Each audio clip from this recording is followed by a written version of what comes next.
Warrior is the biggest and baddest monster slayer in Dragon's Dogma 2. He can make use of massive hammers or really large swords, hitting the toughest enemies in this game with tremendous force. But what are the best skills to use here? On the surface, a lot of his options look the same, and what could be better than just hitting hard? Well, I tried every skill extensively and found the ones I liked the most. Let's rank every warrior skill in Dragon's Dogma 2 from worst to best.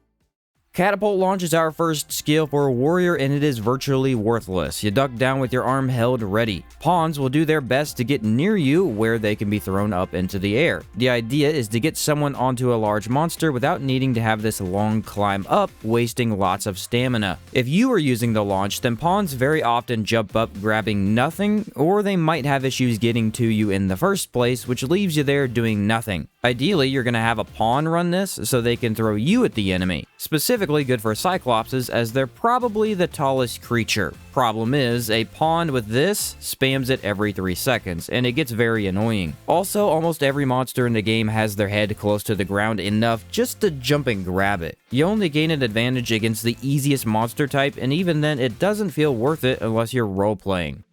Diluvian Strike has you thrust your weapon downward into a foe. On smaller targets, it's going to pin them down and eviscerate them with 3 high damage attacks: plunge, stab, and then pull out with lots of blood. For large monsters, you can often get some good damage on weak spots, although you must stand on them, and it can be tricky to get up in those prime locations for long. I love the high damage, and I love the brutal attack. However, it has so many issues that you're better off running a lot of other skills. The range is a major issue, as you must directly be on the enemy. Missing at all takes far too long to complete the animation, and it feels like a major punishment. When it comes to bigger targets, there are simply far too few opportunities to use the skill altogether. You need to be up high on a ledge and jump on top of the beast with it. Probably a nice option early on, as you can deal great damage to a single target and kind of offset your low damage. And if used correctly, it is very effective. I just don't see enough opportunities where this is exactly what I want.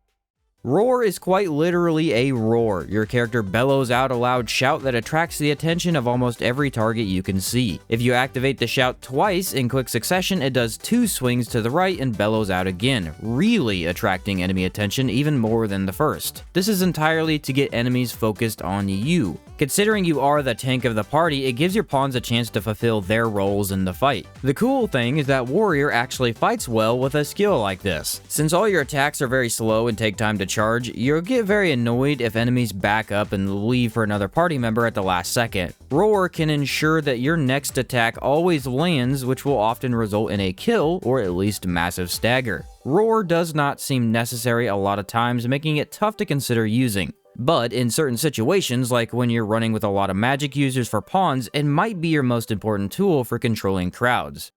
Windstorm Slash is the most berserk attack you can get your hands on. This will start out as a very slow swing. If you keep hitting the button, you're going to slowly increase the speed of each slash until you're instantly hitting the enemy for very high damage repeatedly. But there is a catch. If you incorrectly time your inputs, the attack will begin to slow back down. So it's more of a skill-based skill, wordplay being excluded. And you can master it to gain a really good reward. And yeah, the damage on it will rival most other attacks from this class. If you manage to get a boss stunned, it absolutely wails on their health bar. Awesome to see, and with longer range of motion, it can be hard to miss. Then there is the big downside. Each button press must be timed correctly, and the timing is not very lenient. Often it can be very difficult to figure out when you're actually supposed to be pressing, as one single mess up can ruin all of your rhythm. It seemed to me that pressing exactly when your weapon hits the enemy works every time. About in the middle speed is where you feel good with not slow or fast attacks, but near the start and end, the difference in speed makes this challenging, especially when you're in actual combat. On the one hand, it's extremely powerful and highly satisfying to pull off, but then it's also the most frustrating combo to do if you even make one little mistake. If anything, a slightly looser timing for the player would have helped, but at the end of the day, it can be amazing if you're patient and learn its quirks. So, a great skill, but not quite my style. Also, the main attack Warrior gets does this, just with no increasing speed component. Raising Sweep is a charged attack you can use to take out hordes. Once released, it spins in a complete circle around you, clearing any target that's remotely close to your position. This is meant to deal with groups, and groups alone. For bosses, it is able to deal damage, but you've got way more useful attacks. I won't lie though, raising sweep has a free ad clear kind of feel to it. No need for aiming a precise attack, just slow spin to win. All of the attacks you can charge up to improve damage for are great. They personify a warrior whether you run with a sword or hammer. My only issue is you really don't need this. At the end of the day, you can bust your way through whatever you want, and again, the basic melee swing almost does the same thing, just not quite all the way behind you. And when your regular attack is similarly efficient, it frees up that slot for another cool skill. Not bad at all though, and when facing some of the tougher goblin variants, you keep them off you long enough to prevent falling on your face for several seconds.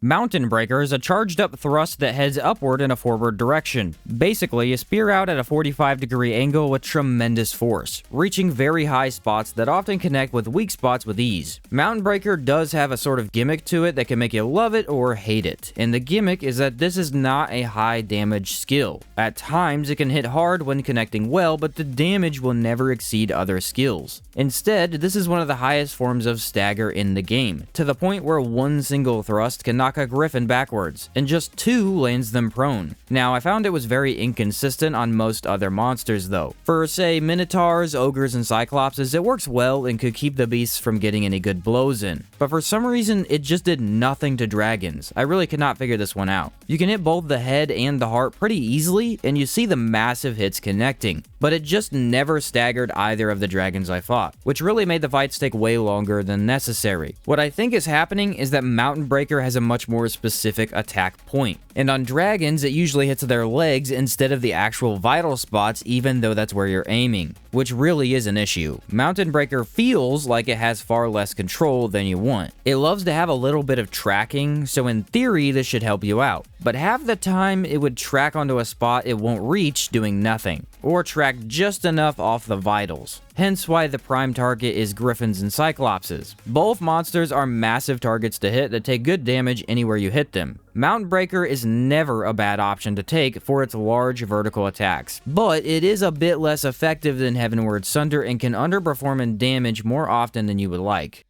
Tidal Wrath is your counterattack. If you correctly block as an attack comes in, you counter with this extremely high damage swing. And I mean high damage, almost always killing lesser targets and even severely smacking some bigger foes. Additionally, you're gonna block attacks if you miss the counter timing, which for a lot of people who aren't as good at counter timings, this still makes it incredibly useful, as the block can be Warrior's best way of avoiding damage. For groups, this class actually suffers a bit. Big dragons can't stagger you as your hyper armor and charge attacks prevents this. However, lots of smaller enemies can hit for lower damage, yes, but much more quickly, which often breaks the charge. Tidal Wrath gives you a chance to say, okay, this isn't working, let me block and recover for a second, while then switching into a different attack. And sometimes you just aren't in a good spot to walk away from damage, so a nice block never fails to be good. But the counter is a big selling point here, and man, this just ain't it. Easily being the worst counter to achieve in the game. Should you activate it early, late, on time? It's never really that clear. From my experience, the counter will hit if you block a bit early, but not super early, as it is a big weapon that moves into position slowly. I mean, your reward is a ridiculous slash of damage, which is nice, but there are just some enemies that don't have enough of a tell for the short timing. Geosaurians in particular were really tough. Enough time with it though, and you can hit most of the perfect blocks. And if not, hey, you're just blocking instead. This skill alone, it can make Warrior far more capable in combat than he was in the first game.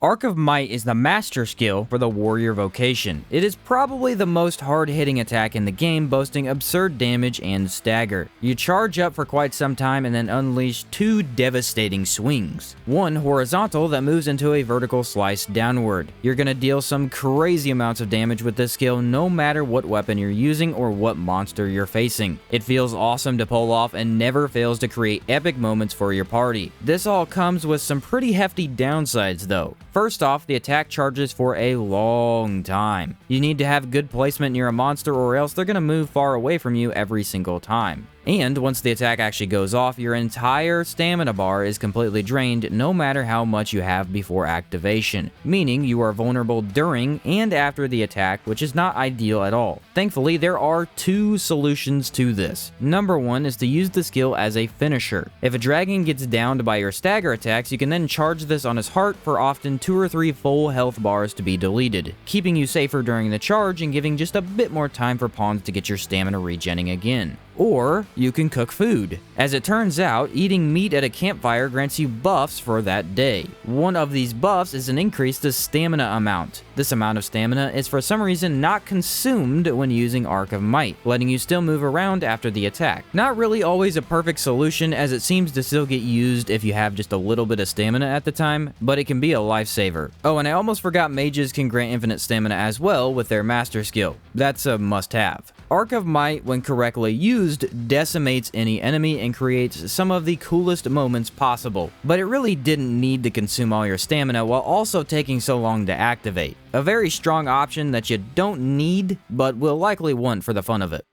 In Spirit is a lot like Roar. It has your character stand his ground and yell out. Instead of attracting enemy attention, this one will cure you of all debilitations. As you're about to be put to sleep, you can hit this to wake yourself up essentially. And you can cure burning, frostbite, sleep, silence, and unconscious, making it almost a must-have just to avoid really annoying situations. But at the same time, this is all it does, and surprise, a mage can do the exact same thing if they have the right skill. So if solo, this would be a definite yes. With a mage that can't cure you, even probably still a definite yes. And with a cure, you just don't need it. Now, there is something to be said for instantly curing a debilitation by yourself, as you don't need to wait on help. Very nice indeed. However, there are a lot of really annoying things this doesn't help with. I just don't see why a big tank-like warrior can't use this to nullify stagger or knockdown after it happens, similar to the effect Instant Reset had for dagger users in the first game. Oh, and it doesn't work on poison, which is easily one of the dumbest things associated with this class. The one skill to remove debilitations doesn't get rid of the worst debilitation. Ultimately, it is good and never bad to run with, but also nowhere near the perfect skill. Indomitable Lash is a charge attack that holds your weapon above your head. Upon release, you smash down on top of your target with all your might. It is such a shockwave of force that smaller targets get smooshed every time, and it deals amazing damage to big monsters as well. You use it like a finisher most often. While you can attack with it, the range is not quite enough to hit monsters' weak spots every time. So instead, you use Heavenward Sunder to get enemies into weaker positions, and then pound on them with this hefty swing. I really found this fun on griffins as they can be staggered quickly, and for chimeras, you might actually end up standing on top of them, ready to unleash your fury on the goat head. Huge potential there. Also, minotaurs get smacked around quite well, considering they're not quite as tall as other beasts and really have their head as an easy weak spot for Indomitable Lash. The one and only downside of the skill is it does not perform well at all on dragons. You have to have them reeling on the ground, otherwise the hit lands in an unoptimal location. Even when aiming directly at the heart, the swing might connect with a leg or chest first, losing most of the damage. But that seems like the only monster it can be weird on. Smash all of your enemies and break weak points with a very quick charge. Fun every time.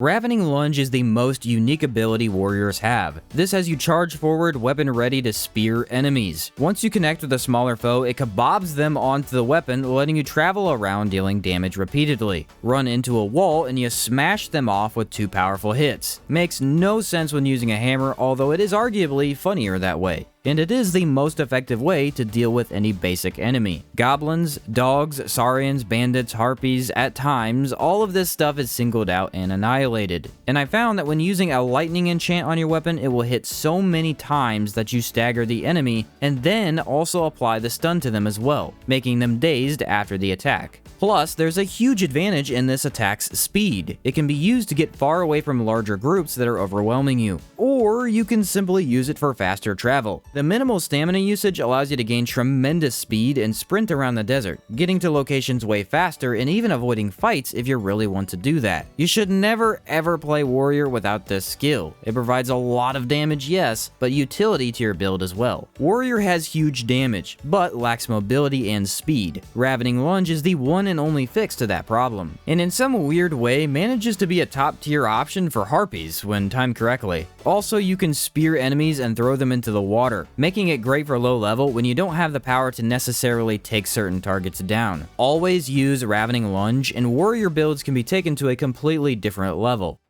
Heavenward Sunder manages to be the single best skill for any warrior user. Why, you might ask? Well, it's the only skill you need to ever use. No, I'm not kidding. This is actually the only skill you will use for about 90% of your time with warrior. It charges up the fastest charge attack warrior has and throws you up into the air. Your weapon connects with high impact, dealing good stagger, and then hits again. On the way back down, it also connects for 3 total hits in a single attack. Heavenward Sunder is the only skill on warrior that correctly targets vitals of monsters. Being an attack that damages a dragon's heart and head at the same time, it can stagger them quicker than all other options. It also has the best control in combat. You can sort of move this attack in any direction just as you release the button, even when starting out facing the wrong way. And there you go, that's all you need to know. It somehow manages to be the simplest skill while also the most effective for this class. My first experience with warrior altogether, I never even swapped to another skill. You hyper armor through attacks and then instantly connect for massive damage. There's no downside to the skill at all, and it has every upside you could possibly think of. The only bad thing here is that it makes a lot of other cool skills from this class a little bit pointless. You run Heavenward Sunder to spam the entire game, Ravening Lunge for movement and speed, Inspirit to avoid annoying debilitations, and Arc of Might or Indomitable Lash when enemies are knocked over. You have it all, and can steamroll the toughest enemies by knocking them down in 2 hits. Heavenward Sunder completely blows all other skills out of the water and somehow also happens to be extremely fun to use due to that quick charge time. Equip it and never look back. So there you have all warrior skills ranked in Dragon's Dogma 2. Heavenward Sunder alone makes this class 10 times better than it was in the first game, because a large vertical attack that works on every monster is all we ever needed. And thankfully, this class gets several other tools to keep him in the fight longer and staggered more often. Warrior might possibly be the most fun class to play for sheer monster hunter happiness. Instead of facing, say, a tough foe, you're facing an equal, as they have no idea how monstrous your mighty swings really are. And whether you decide to play with a big sword or big hammer, you can guarantee that the next foe you face won't be standing much longer. Hopefully you enjoyed this video, and if so, a like down below would be fantastic. Thanks for watching, and I'll catch you next time.